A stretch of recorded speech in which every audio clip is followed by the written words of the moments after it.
자, 시작을 하겠습니다. 예, 저는 이제 이사야의 구조와 신학적인 주제들, 그 다음에 이제 이어서 우리 이제 장세훈 박사께서는 이제 1장에서 39장의 중요한 모티브 중에 하나가 규모거리 모티브인데, 그 규모거리 모티브를 통한 왕들의 이야기를 제목으로 하실 거고, 그 다음에 이제 이성 박사님은 이제 40장에서 66장의 가장 중요한 주제 중에 하나가 종이거든요. 여호와의 종.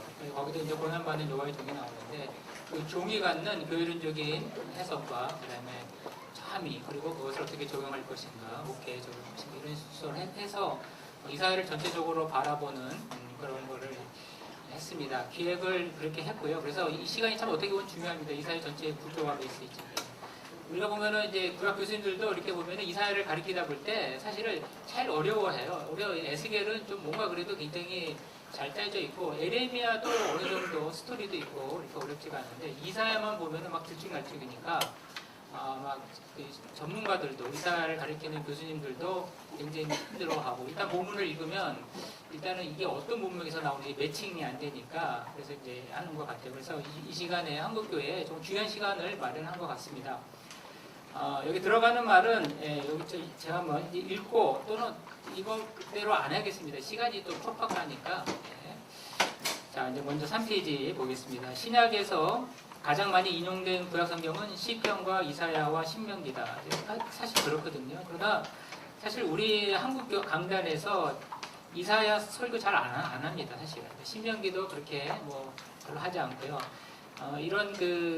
사실 그런데 이사야는 예수 그리스도가 자신의 공생애를 시작할 때 자신의 사역을 규정하는 본문을 인용한 책이고, 신약의 복음을 이해하는 귀중한 통찰력과 지식을 전달해 주는 광맥이다. 하지만 이사야서라는 광맥에서 신학적 지식을 캐내는 작업은 그리 녹록하지 않다. 이게 이제 오늘날 우리의 현 주소인 것 같습니다. 교회에서 목사님들이, 여기도 교재가 자료집에 없는 분도 있어갖고 제가 이제 말로도 하겠습니다. 이게 교회에서 그 목사님들이 설교를 할 때 보면은 이사야 설교를 하는 걸 보면 고난 주간에 이사야서 53장, 우리를 위해서 저의 찔림을 우리의 허물이며 그거. 그 다음에 이사야서 7장, 크리스마스 때 보라 처녀가 잉태하여 아들을 낳았다.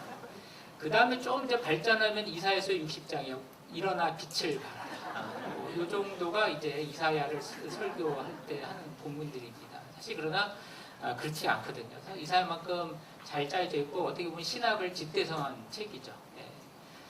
그래서 한번 이사야 구조를 한번 보겠습니다. 이사야 구조는 이제 그 다음 페이지 넘어가서 우리가 보면은 이제 1장에서 39장이 하나의 큰 단락이고요. 그 다음에 40장에서 55장이 하나의 단락이고, 56장에서 66장이 또 하나의 큰 단락입니다. 이게 이제 여기 보면은 그 배경이, 시대적인 배경이 있죠. 1장과 39장은 흐름이 포로기 이전에 주전 8세기에 이사야가 살았던 시대를 배경으로 하고 있어요.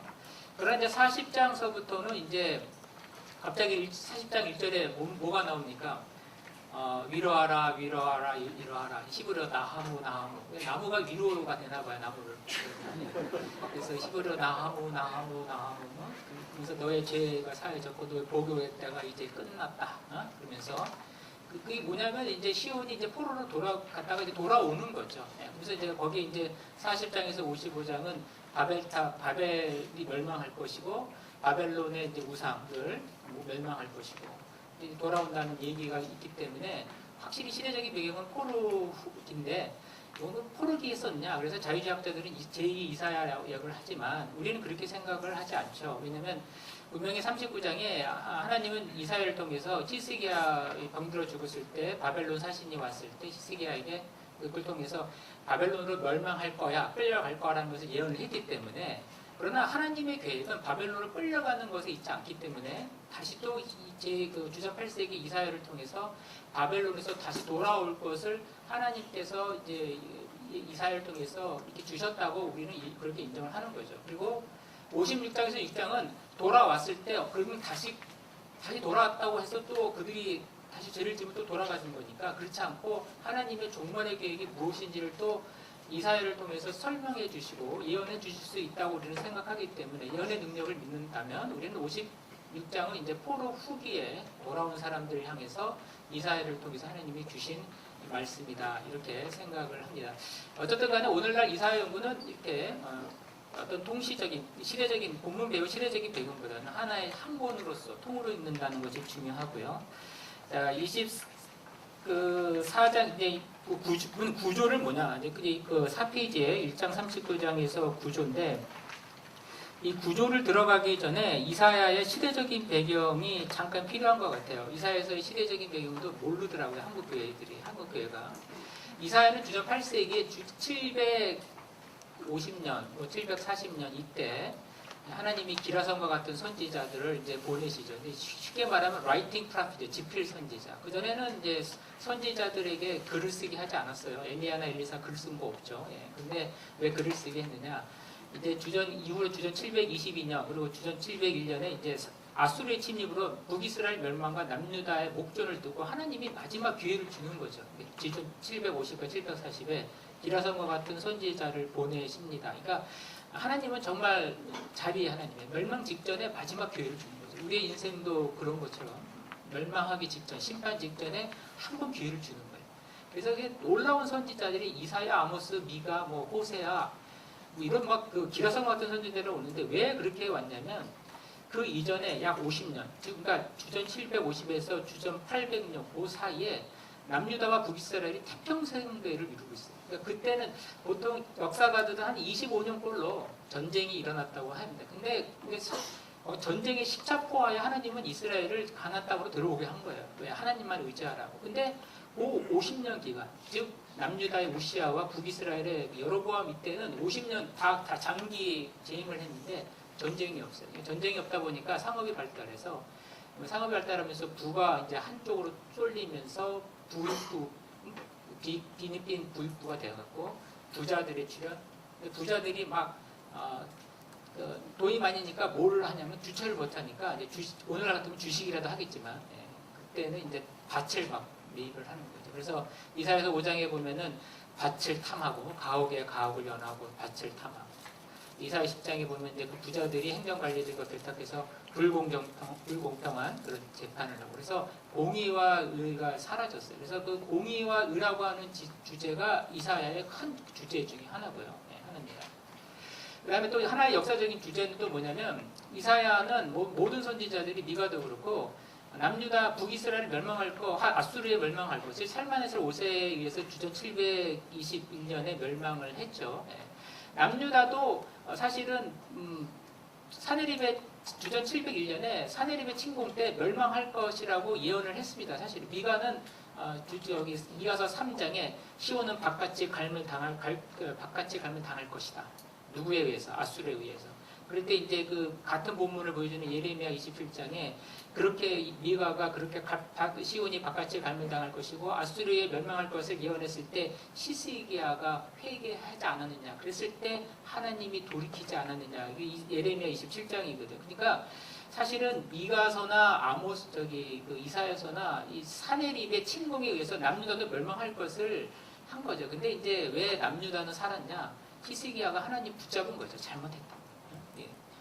하나님 살려달라고 해서 결국 한 거예요. 그러니까 우리가 보면은 이런 문맥에서 보면 굉장히 또 이게 이해가 돼요. 이사야는 분명히 말을 하지 않지만 이사야서 1장에서 12장에 이사야도 아수르에 의해서 멸망할 것을 얘기하고 있어요. 사실은. 근데 그게 어느 날 13장 가면 바벨론으로 다시 나타나. 그러니까 이 말은 뭐냐면 이거는 이사야를 읽으면 무슨 말인지 몰라. 그런데 어디를 읽어야 되냐면 미가서를 읽으면 됩니다. 미가서가 그걸 다 얘기를 해주고 있어요. 이런 역사적인 힌트. 그 다음에 또 이제 그 역사적으로 우리 그 한국 교회가 좀 오해하는 게 뭐냐면 사네립이 침공 다음에 침공을 물리치고 그게 이사야서 36장과 37장인데 그 다음에 38장과 39장에 보면 히스기야가 병들어 죽게 된 사건이 나와요. 그러면 이제 어느 게 더 먼저냐? 사네립이 침공이 먼저입니까? 병들어 죽게 된 게 먼저입니까? 어떻게 아세요?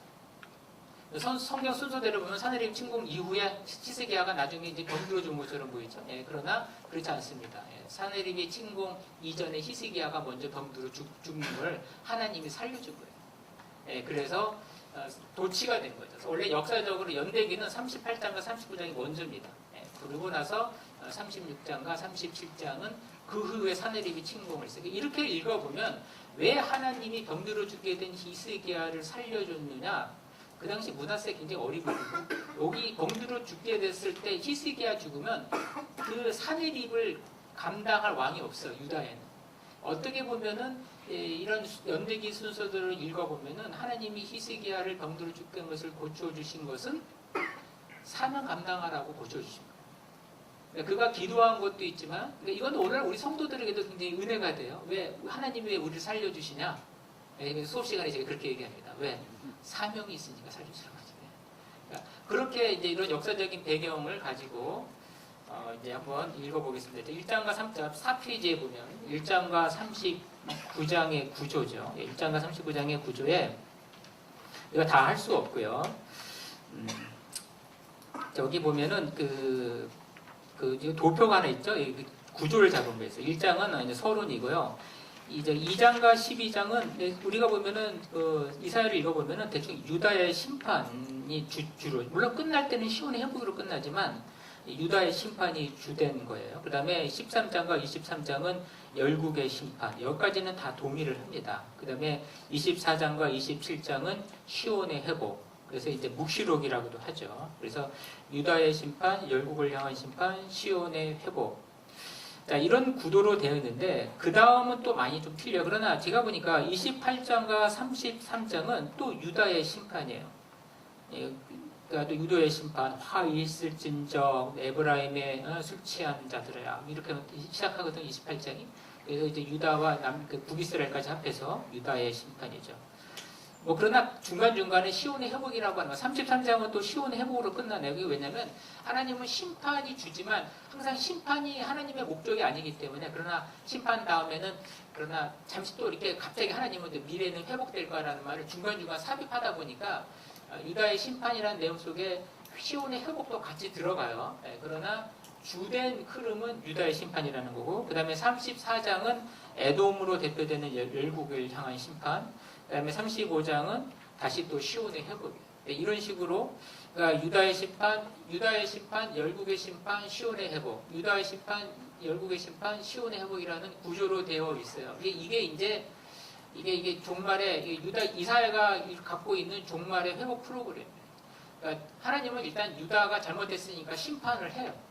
그러니까 심판을 하면 왜 열국은 왜 심판받느냐? 여기서 이제 논리적인 모순이 왜 열국은 왜 심판받지?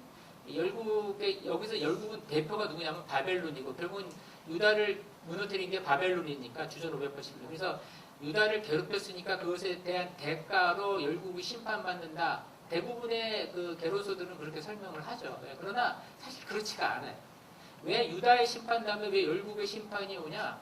사실 이사야에서 유다는 마이크로코즘이야. 소우주예요. 유다만이 이 세상의 희망이에요. 무슨 말인지 알겠죠? 그러니까 유다가 멸망하면 이 세상에 하나님은 더 이상 희망이 없는 거죠. 이게 이제 결국은 이제 바벨탑 사건으로도 연결이 되는 거죠. 그러니까 우리가 보면은 사실 이제 이사야에서 모티브 중에 하나가 또 바벨탑 사건 모티브예요. 이게 뭐냐면 우리가 노아홍수까지는 잘 알죠. 노아홍수가 인류가 죄를 지니까 노아홍수로 다 쓸어버리잖아요. 인류도 쓸어버리고 모두 쓸어버리는 거예요. 창조 질서까지도 쓸어버려요. 그래서 우리가 보면은 다시 이제 이사야에서 이제 18장 9장 보면 다시 하나님이 새롭게 창조하는 모습, 새로운 창조 질서를 창조하는 모습으로 그려지는데 우리가 보면 바벨탑 사건이 또 튀어나오네요. 근데 바벨탑 사건은 뭐냐면 많은 우리 한국 교인들이 착각하는 게 바벨탑 사건에서 하나님이 심판을 했다는 거예요. 근데 심판하지 않았어요. 언어를 혼잡하게 한 건데 우리 그 심판으로 보지 않아요. 우리 본 학회에 김윤희 부회장님이 계시는데 그분의 이제 바벨소설 심판인가 그런 논문이 있어요. 거기 보면은 자세히 설명이 되어 있어요. 여러분 이게 바벨탑 사건이라고 하는 거는 뭐냐면 사실은 노아 홍수로 돌아간 거예요. 온 인류가 하나님에 대해서 대적하는 거야. 그러면은 이제는 뭘로 심판하는 거죠? 온 인류를 심판하고 창조 질서까지도 쓸어버리는 거죠. 그런데 노아냐기 하나님이 약속한 게 있어요. 노아냐고는 뭘로 심판하지 않느냐고 한 거죠. 물로 심판하지 않으니까 불로 심판할 수 있었던 거죠. 불로 심판하려고 하면 이제 근데 하나님이 너무 안타까운 거야. 이게 불로 심판하기가. 그러니까 언어 혼잡한다는 거는 심판이 아니에요. 사실 언어 혼잡하면은 제일 좋은 사람은 통역사예요. 통역사는. 그러니까 그건 심판이에요. 우리가 그 브루스 월키의 올 테스트먼트 테올로지라는 책에 보면은 바벨탑 사건에 나오는 그 모티브가 노아 언약, 노아 홍수 이전의 모티브랑 너무 닮았다는 거예요. 그래서 다시 노아 홍수 이전으로 돌아와서 인류가 불로 멸망할 수밖에 없는 순간에 하나님이 12장에 부른 게 바로 누구예요? 아브라함 언약, 그 다음에 모세 언약 이런 걸 통해서 뭘 만드냐면 다시 그래서 열국의 복의 근원이 되는 거예요. 그러니까 유다, 이스라엘이라고 하는 민족을 통해서 열국도 하나님의 자녀가 되게 된다면 더 이상 이 세상은 불로 심판받지 않게 되니까. 그래서 부른 건데 결국은 이사야는 뭐냐면 이제 그것이 다시 뭐가 됐다는 거예요.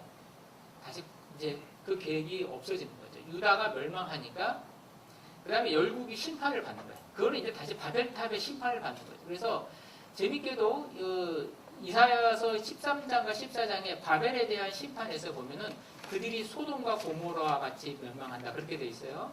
14장에 보면 나와요. 13장과 14장 한번 읽어보세요. 성경 구절을 찾고 싶은데 왜 소돔과 고모라? 소돔과 고모라는 뭘로 멸망한 거냐면 불심판이거든요.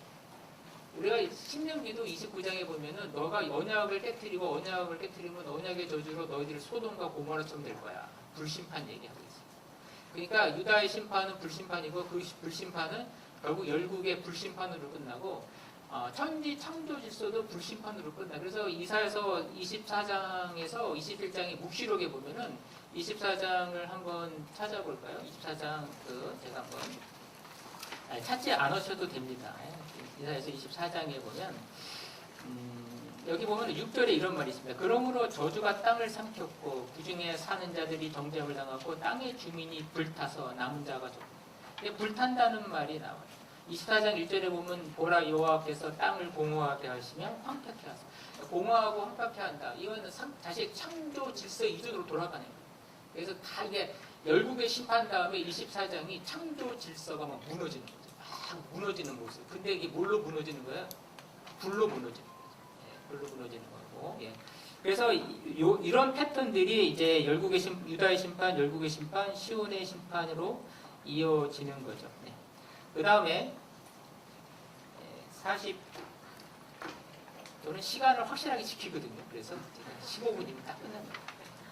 너무 초조하지 않으셔도 됩니다. 40장에서 55장의 구조를 이렇게 보면 재밌어요. 40장에서 55장에 보면은 이제 A, B, C, D 이것도 뭐 직선 구조인데요. 이제 40장에서 43장은 바벨론에서 유다가 세일을 통해서 구원을 받을 것이다. 그 다음에 44장에서 45장은 유다가 성령을 통해서 다시 공의마으로 빛나게 될 것이고 46장과 48장은 바벨론의 멸망 예고와 함께 바벨론을 떠나라. 그 다음에 49장과 55장은 종을 통한 새 언약 체결이죠. 여기서 유명한 이사야서 53장 권한받는 여호와의 종이 나오고요. 그래서 이걸 뭐 칠판에다 썼으면 좋겠지만 40장에서 55장은 딱 반으로 나눠요. 40장에서 48장은 자 이제 포로기에 있는 사람들에게 유다의 심판 끝났다. 너의 죄로 인한 복역에다가 이미 끝났다. 그러면 이제 뭐가 나오는 거예요? 바로 이제 바벨론으로 대변되는 열국이 심판을 예고하는 거죠. 그래서 이제 그게 이제 46장에서 48장의 열국의 심판, 바벨론으로 대변되는 열국의 심판. 그 다음에 뭐가 나오냐면 열국 심판 다음에 아까 그 1장에서 39장이 뭘 얘기했어요? 열국 심판 다음에는 그 다음에 뭐가 이루어지죠? 시온의 회복이니까 그 49장에서 55장은 시온이 어떻게 회복될 것인가를 얘기하는 거죠. 근데 이제 시온이 어떻게 회복이 되느냐? 여기 보면 이제 거기서 53장에 고난받는 여호와의 종 메시아를 통해서 시온이 회복되는 거예요. 그러니까 이제 이런 구도로 이렇게 보면 53장을 딱 보면은 우리가 이제 53장을 잘 보면은 왜 53장이 왜 여기에 나오는지를 알게 돼요. 이렇게 구조를 이렇게 보면 그 다음에 또 구조를 이렇게 보면 근데 이건 제 구조예요. 이건 다른 이사야서 학자들을 동의하느냐? 동의 안 할 수도 있어요. 그러니까 이제 장세영 교수님 같은 경우 동의 안 할 수도 있고 그러다 보면 이제 패널 토의회 때 막 물어보세요. 누가 만든지 한번 막 물어보시고 그게 재밌는 거잖아요. 49장에서 55장을 이렇게 보면 그 A, B, C, A-B, C, A, 2 프라임 뭐그 B 그 프라임이 2에 이게 이렇게 계속 되는 건데 우리가 보면은 이제 49장 우리가 보면 40장에서 55장에 신학 공부를 하는 사람들은 이게 여호와의 종의 노래가 여기에 막 집중적으로 나온다. 그 정도는 알고 있거든요. 예, 근데 이제 특별히 여호와의 종의 노래가 42장, 49장, 50장, 53장이에요. 우리 53장은 고난받는 여호와의 종, 메시아라는 건 알지만 42장과 49장, 50장의 여호와의 종이 누구냐에 대해서는 지금도 누구인지 몰라. 예. 그러나 저는 제가 읽어보니까 42장은 이상적인 여호와의 종 이스라엘을 가리켜요. 이스라엘 전체가 원래 그런 종의 사명이 있었던 거예요. 그래서 내가 선택한 나의 종을 봐라. 그는 이방의 그 상한 갈대를 꺾지 아니하고 꺼져가는 등불을 끄지도 않고 정말 이방을 향해서 빛의 사명을 감당할 거야. 이런 종이 있어요. 아주 이상적인 종이 있어요. 근데 42장 조금 지나가면 그런데 이 귀머거리가 누구냐 내 종이 아니냐 하면서 막 책망을 한다고. 그러니까 아마 42장의 종은 원래 하나님이 이스라엘을 향해 가지고 있던 이상적인 종이었을 거예요. 이 이스라엘이 바벨탑 사건을 역전시키는 종으로서 하나님이 부르신 거야. 그리고 이들이 공의와 의로 빛나서 이방이 빛이 돼서 이방의 복의 근원이 되게 해갖고 모든 사람이 창조지 속에서 행복하게 사는 것이 하나님의 꿈이었는데 그게 지금 깨지니까 막 욕을 하나님이 막 심판을 하시는 거죠. 근데 이제 49장과 50장은 포로기에 내가 너희들을 시온에 회복할 수 있도록 종을 보내줄게 하면서 이제 48장에 보면은 그날에 하나님께서 나와 성령을 보내셨다 그래요. 48장에 나가 누구냐. 이것도 막 이사야서에서 굉장히 중요한 주제 중에 하나인데 그 나가 이제 차이즈는 바로 49장의 그 종이라는 거죠. 포로기에 정말 이제 포로기에 내가 이 포로로 끌려온 게 나의 죄로 인한 고난이라는 것을 깨닫는 어떤 선지자적인 사명을 가진 사람이 이제 포로기 있는 사람들에게 희망을 주면서 성령으로 그들을 막 회복시키는 거죠. 그를 이제 하나님의 백성으로 다시 시온의 자녀로.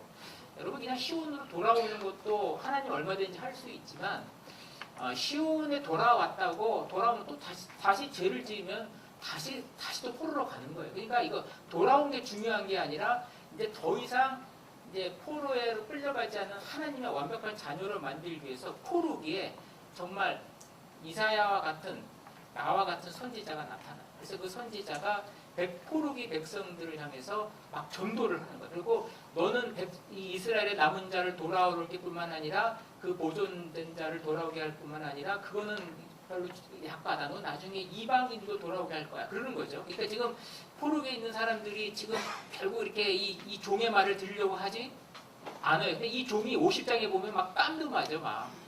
땀도 맞고. 그러니까 지금 포로기에 이 종이 이 백성을 돌아오게 하려고 하는데 성령을 통해서 너무너무 힘들어 할 때 갑자기 53장에 여호와의 종이 나타나요. 그 여호와의 종은 굉장히 신적인 인물이에요. 그러면서 그 종이 많은 사람을 의롭게 저의 책찍으로만 우리의 죄로 저의 허물이 저가 책찍은 우리의 허물을 인합니다. 그러니까 그 여호와의 종은 여호와의 종이 그러니까 저는 이렇게 생각하는 거죠. 53장의 그 고난받는 여호와의 종은 포로기에 그 시온을 회복하기 위해서 발부둥치기 위해서 그 나왔던 그 종의 사명을 감당하면서 더 좋게 하는 거죠. 죄까지도 막 대속의 죽음까지 하는 거죠. 그래서 그 53장 1절에 보면 우리에게 전한 바를 누가 믿었느냐. 이게 7절음이 이렇게 우리에게 전해진 것을 누가 믿었느냐. 여기서 우리가 누구냐. 여기에 이제 종이 의롭게 해서 만든 사람이냐 아니면 지금 포로기에 종의 사명을 감당. 그래서 하나님의 구원을 기다리면서 자기의 고난이 나의 죄로 인한 고난임을 자각하고 사명을 감당하면서 막 끈끈이 이렇게 하고 있는 그 종이 어느 날 그 메시아가 자기를 위해서 돌아가신 것을 알고 이런 것을 누가 믿었느냐고 깜짝 놀라는 거죠. 네, 이제 그렇게 저는 생각을 하고 있습니다. 예, 어쨌든 간에 이 40장에서 55장은 종의 노래, 종의 사명을 감당하고 있는 거고요. 56장에서 66장의 구조는 여기 보면은 7페이지에 보면은 끝에서 두 번째 그래서 보이크는 영어로 되어 있죠. 그래서 보이크는 56장과 66장에서 주요 주제는 여호와의 종들이라고 주장하지 한다. 이게 재밌는 거는 그 53장의 그 여호와의 종이 굉장히 중요해요. 53장의 여호와의 종이 결국은 그 많은 사람을 의롭게 하고 해서 54장을 딱 읽어보면, 이사야서 54장을 읽어보면 거기서 새 언약을 체결해. 내가 그날에 화평의 언약을 체결할 것이다. 그게 이사야가 말하는 새 언약이거든요. 54장. 여기 뭐 근데 우리 한국 사람들은 눈으로 봐야 되니까, 그렇죠? 자, 54장에 보면은 10절에 산들이 떠나며 언덕들은 흔들리더라도 나의 자비는 내게서 떠나지 아니하며 나의 화평의 언약은 흔들리지 아니하며. 그러니까 예수님이 많은 사람을 위해서 대속해서 죽으시고 언약을 새 언약을 세우셨잖아요. 이게 지금 이사야는 예수 그리스도의 신약의 사역을 지금 보고 있는 거예요. 자, 그러면 새 언약을 맺었어. 새 언약을 맺으면서 여기 시온이요 굉장히 그 화려하게 등장합니다. 그 시온이 화려한 성벽으로 막 보석으로 치장해서 등장해요. 그러니까 새 언약은 시온이 이미 시작된 거예요. 회복 종말의 시온이 시작된 거예요. 여러분, 우리는 지금 종말의 시온이 시작됐을까 안 됐을까요? 된 거예요. 우리는 종말의 시온이 지금 있어요. 지금. 어디? 우리 종말의 시온에 거하고 있는 거죠. 그러고 나서 54장에 우리 이제 나중에 그 이성 박사님이 얘기할 거죠. 54장 17절에 보면 여호와의 종들이라는 말이 복수형, servants라는 복수형이 나옵니다. 그러니까 여호와의 종이 새 언약을 맺고 시온을 회복할 때 그 시온에 회복하는 남은 자는 누구냐? 여호와의 종들이라고 표현하고 있어요. 왜 여호와의 종들이라고 표현하냐? 이 고난받는 종이 우리를 의롭게 한 거는 다시 의롭게 하려고 한 게 아니에요. 무슨 사명을 주기 위해서? 다시 무슨 사명? 종의 사명. 그래서 여호와의 종들이라는 말이 굉장히 중요한 거죠. 그래서 56장에서 66장의 키포인트는 뭐냐? 그래서 보이크는 여기 다시 돌아가야 돼. 그래서 보이크는 56장과 66장에서 주요 주제는 여호와의 종들이라고 주장한다. 누가 시온에 거하는 종말의 시온에 거하는 여호와의 종들이 될 것인가? 자, 여러분도 그럼 여러분 여호와의 종들이에요? 시온에 거하는 사람들이니까 여호와 종들이죠. 네.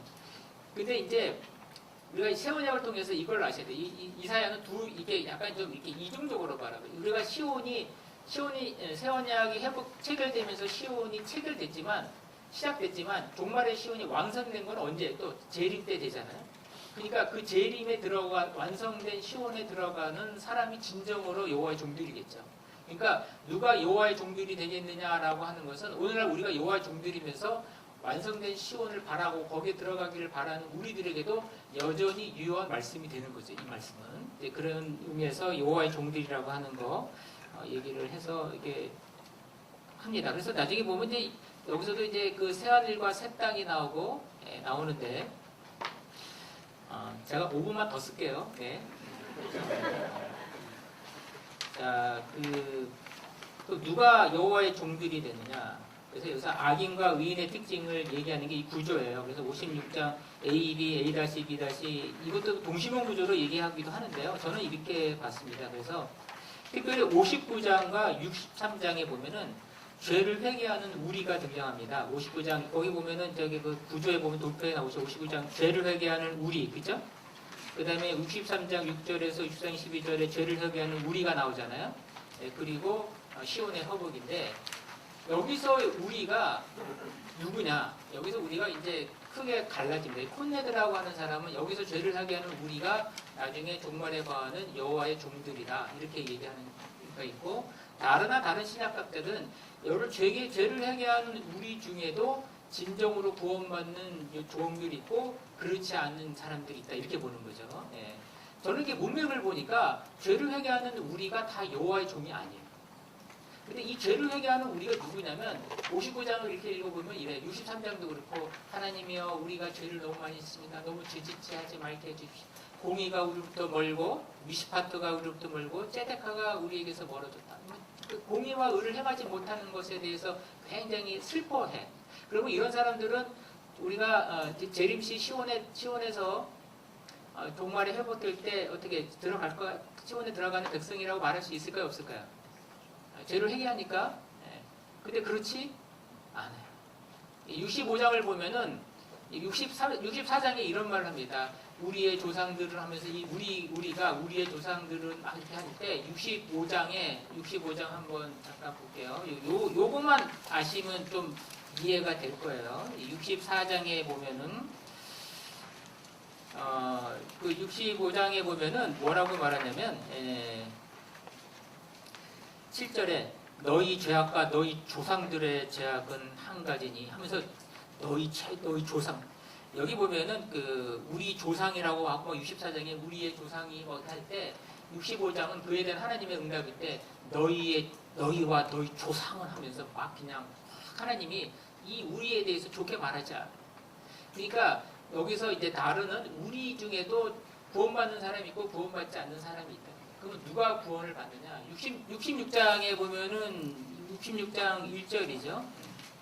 여호와께서 이같이 말씀하시다. 2절, 66장 2절, 나 여호와 말하노라. 내 손이 모든 것을 지었으므로 그들이 생겼으니 마음이 가난하고 무릇 마음이 가난하고 심령이 통해하며 내 말을 듣고 떠는 그 사람은 내가 돌아간다. 이게 여호와의 종들이 되는 자격이에요. 그러니까 여호와의 종들이 누구냐? 죄를 회개한다고 죄를 회개해도 삶은 여전히 죄에서 멀어지지 않아. 여전히 이거 아니에요. 그러니까 죄를 회개하지만 정말 회개하느냐 이거죠. 정말 회개하는 사람은 어떤 사람이냐? 마음이 가난하고 하나님의 말씀이라면 발발 떨고 이런 사람만이 정말 진정으로 시온에 거하는 그 여호와의 종들이 된다는 것을 이제 56장과 66장이 얘기를 합니다. 자, 그다음에 넘어가겠습니다. 그래서 이제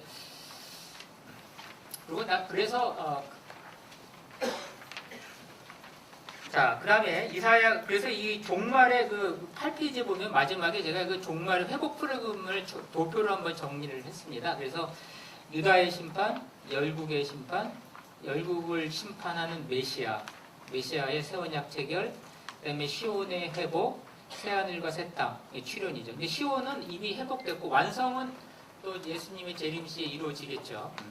여기서 이제 단번에 이제 좀 그 신약을 공부하신 분들은 의문을 가져요. 신약에서 예수님이 새 언약을 체결할 때 열국을 심판했냐? 열국 심판했어요, 안 했어요? 안 했죠. 예수님은 열국을 심판하지 않고 죄를 심판받고 죄를 심판도 자기가 죄 대신에 죄 값을 자신이 대신받은 거잖아요. 그러니까 죄의 심판이 있었지만 열국의 심판은 아니죠. 근데 우리가 보면은 이사야도 이 열국의 심판이라고 하는 게 결국 문자적인 열국이 아니에요. 왜냐하면 이사야에 나중에 회복될 구원의 백성 중에도 누가 들어오는 거야? 유다뿐만 아니라 누구도 들어와요? 열국도 들어오기 때문에 열국의 심판이 문자적인 열국이 아니라는 것을 알 수가 있어요. 그게 어디에 있냐면 63장에 이사야서 63장에 보면 그 보스라의 홍의를 붉은 옷을 입고 오는 자가 있는데 이게 이제 메시아, 이게 어거스는 메시아라고 얘기하는데 그가 보면은 63장을 잠깐만 볼게요.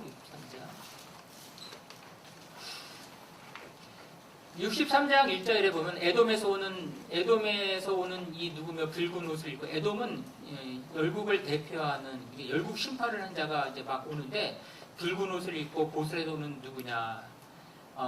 그는 큰 능력으로 걷는 이가 누구냐? 이제 큰 능력으로 걷는다 할 때 이 걷는다는 게 굉장히 짜라고 해갖고 힘들어하는 모습. 그러니까 열국을 심판하는데 심판하는 하나님이 굉장히 힘들어해. 그래서 막 얼굴에 막 포도주틀에 나오는 막 그 포도와 같이 그 피가 옷에 막 범벅이가 되고 있어요. 그래서 너무너무 힘들어하는 모습. 그래서 어거스틴은 이 구절을 보고 뭐라 했냐면 이 열국 심판하는데 이 열국은 죄고 죄값을 지불하기 위해서 십자가에 돌아가시는 예수 그리스도의 모습이다. 이거는. 이해가 되셨죠? 그러니까 이거는 예수 그리스도라는 거죠. 예수 그리스도. 열국의 심판. 또 우리가 보면은 이사야서 24장과 21장에 보면은 그날의 리워 야단을 이렇게 결국은 그 열국 심판 배후에 죄를 심판하는 거지 열국을 심판한 것도 아니에요, 사실은. 그래서 이거 뭐 유다의 심판, 열국 심판, 시온의 회복이지만 그 열국 심판이 이사야 후반부로 가면 죄를 심판하는 거고 죄의 세력을 그것도 죄의 세력을 누가 담당하는 거예요? 죄값을 고난받는 종이 메시아가 담당해서 죄를 심판하고 그래서 새 언약을 체결하고 그 다음에 여호와의 종들이 나옵니다. 이제 이런 구도로 신약과 매칭이 된다. 이사야에서 신학적인 주제는 제가 5분에 마치겠습니다. 자, 제일 중요한 거는 시온이 공의와 의로 빛나는 거죠. 그래서 이거 집에 가서 한번 읽어보시고요. 시온이 공의와 의로 빛나는 게 원래 하나님은 시온이 공의와 의로 빛났어야 돼. 예, 왜 빛나는지 아시죠? 그걸 보고 누가 찾아오는 거예요? 열국이 찾아와요. 그래서 바벨탑 사건을 역전시키는 거잖아요. 예. 근데 공의와 의로 멀어지는 거죠. 예. 공의와 의로 멀어지니까 하나님의 말씀을 듣는 거 아니에요. 그러니까 하나님의 말씀에 눈 감고 귀 닫으니까 이 공의와 의를 행하지 않는 모습을 맹인과 귀머거리로 묘사하고 있어요. 그래서 여기서 이제 정말 중요한 게 맹인과 귀머거리. 그러니까 맹인과 귀머거리라는 건 뭐냐면 하나님의 뜻인 공의와 의를 행하지 않는 모습이에요. 그러니까 공의와 의를 행하라고 자꾸만 말씀을 주고 막 보여주는데 그거를 보지 않고 듣지 않으니까 에이 그래 너 맹인과 귀머거리나 되라. 이런 거거든요. 그러니까 맹인과 귀머거리가 되면 하나님이 또 이제 그 코미디 개그맨 기질이 있으셔가고요. 그러니까 네가 그렇게 어둠을 그렇게 좋아해? 맹인이면 어둡잖아요. 항상 어둠에서 사는 거잖아요. 어둠을 그렇게 좋아해? 그러면 내가 너의 삶을 흑암으로 만들어줄게. 그래서 이사야서 55장 30절에 그날에 흑암의 고난이 있으리라. 그걸 아수르의 심판을 흑암의 고난으로 표시하거든요. 참 이게 우리가 보면은 이 맹인과 귀머리가 돼서 결국 흑암 속에서 묻히는 거죠. 그러나 그날에 메시아가 와서 그 어둠 속에 갔던 스불론과 납달리가 빛을 보게 될 것이고 그런 말 나오죠. 이사야서 9장에 보면 이제 다시 그게 회복되는 거예요. 메시아가 옴으로써 눈과 귀가 열린다. 이거 뭐예요? 그럼 뭘 행한다는 거예요, 이제? 다시 공의와 의를 행해서 그 시온이 공의와 의로 빛나는 거예요. 왜 빛의 모티브가 또 중요하냐면 그 빛을 보고 막 열국이 찾아와야 되는 거예요. 근데 공의와 의를 행하지 않은 빛도 없어. 그러니까 이제 그 보면은 그래서 우리 이 이사야는 공의와 의를 행해서 빛을 보고 열국의 자녀들이 막 이런 거 올 때 열국이 그걸 보고 나도 하나님을 믿어야 되겠다. 하나님의 자녀가 되는 것을 뭘로 표현하냐면 시온을 해산하는 여인으로 비유해요. 시온이 왜 해산할까요? 열국이 자녀되거든요. 공의와 의로 빛나는 그 시온의 모습을 보고 열국이 자녀가 됐을 때 시온은 해산하는 여인. 근데 이사야서 26장에 보면 시온이 그렇게 하지 못하니까 이사야서 26장에 잠깐만 한 구절 볼게요. 이사야서 26장에 자, 이사야서 26장에 이런 말이 있습니다. 예, 뭐라고 나왔냐면 제가 그냥 여기 이거 읽는 게 낫겠네요. 시온이 그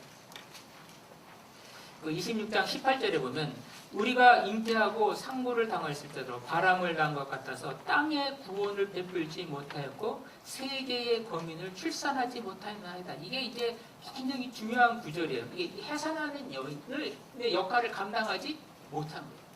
하나님이 우리를 부르신 이유는 공의와 의를 행하도록 그리고 공의와 의를 행해서 그걸 보고 믿지 않는 사람들이 우리를 보고 전도하지 않아도 이렇게 그 자녀가 됐을 때 우리는 해산하는 여인의 그 사명을 감당한 거죠. 네.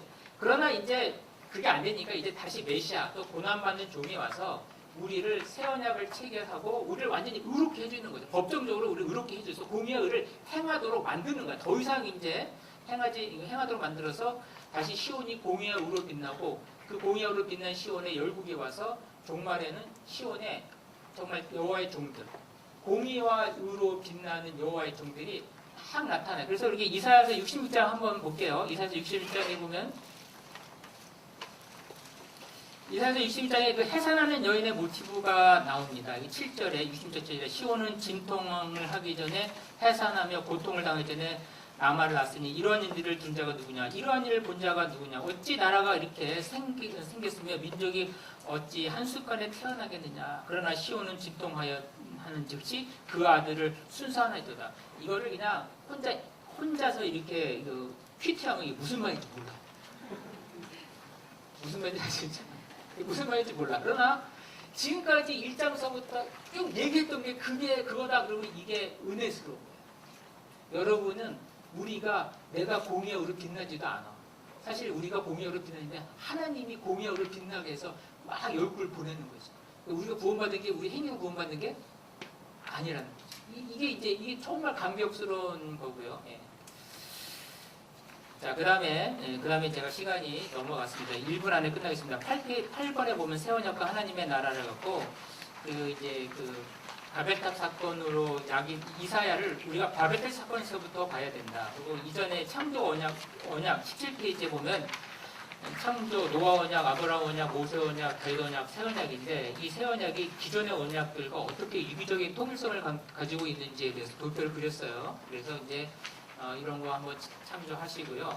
그 다음에 19페이지에 보면은 이사야서 설교의 실제라고 해갖고 이제 이것만 하면 또 안 되잖아요. 그래서 이사야 어떻게 설교할 것인가라고 했는데 그래서 이제 보면은 이사야서 40장과 45장을 하나의 흐름으로 설교할 수 있다. 그래서 이제 두려워하지 말라는 제목으로 한번 설교를 제가 한번 1분 안에 설교를 해볼게요. 가능합니다. 포로기에 사람들이 두려워했어요. 하나님의 구원이 임했다고 했을 때 웃기는 소리 하지 마십시오. 나는 원통합니다. 왜 이제 와서 지금 누구 약 올리십니까? 내가 실컷 고난 받고 나서 이제 와서 구원해준다는 게 하나님 지금 누구 약 올리세요? 이러는 거죠. 그러나 그런 원망에는 두려움이 있어서 어떤 두려움이냐? 자기가 다시 정치적으로 경제적으로 돌아갈 수 있는 힘이 없다는 거죠. 그럴 때 이 이사야서 40장에서 43장에 세 번의 두려워하지 말라는 말이 있어요. 그게 뭐냐면 첫 번째가 41장 10절 두려워 말라 놀라지 말라 내가 너와 함께 합니다. 그죠?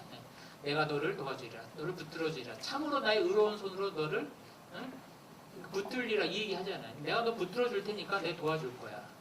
그러면서 42장은 뭐냐면 41장이고 42장은 이제 뭐냐면 그거예요. 42장은 이제 너가 죄 때문에 이렇게 된 거야. 이렇게 하면서 이제 달래고 있어요. 달래고 있을 때 어떤 또 두려움이냐면 내가 죄 때문에 내가 여기 푹 끌려왔으면 내가 하나님 앞에 구원을 받을 자격이 없을 텐데 하나님이 무슨 의미로 나를 구원시켜 주겠다는 거기서도 두려움이 있죠.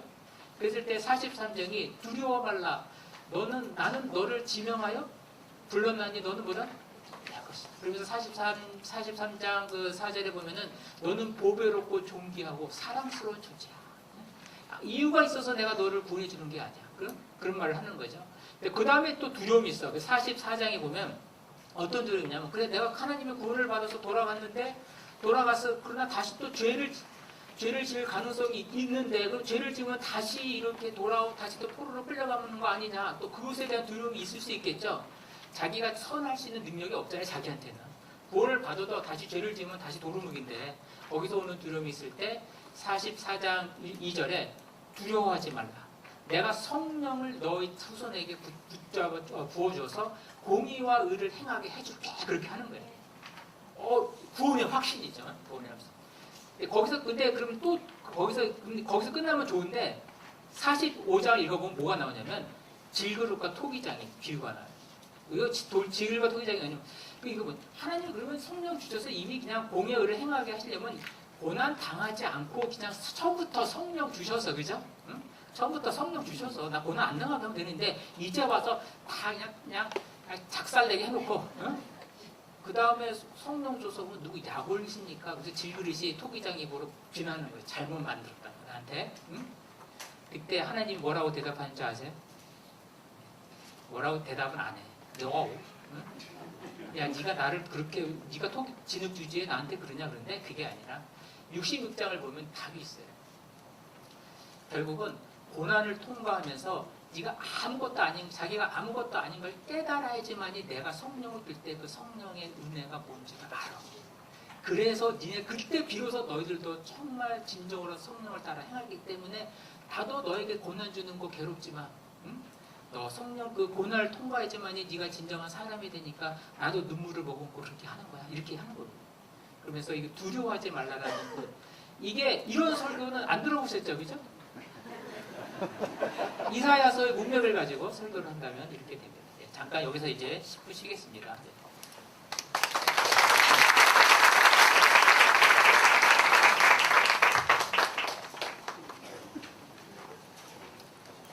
아, 5분 쉴게요, 5분.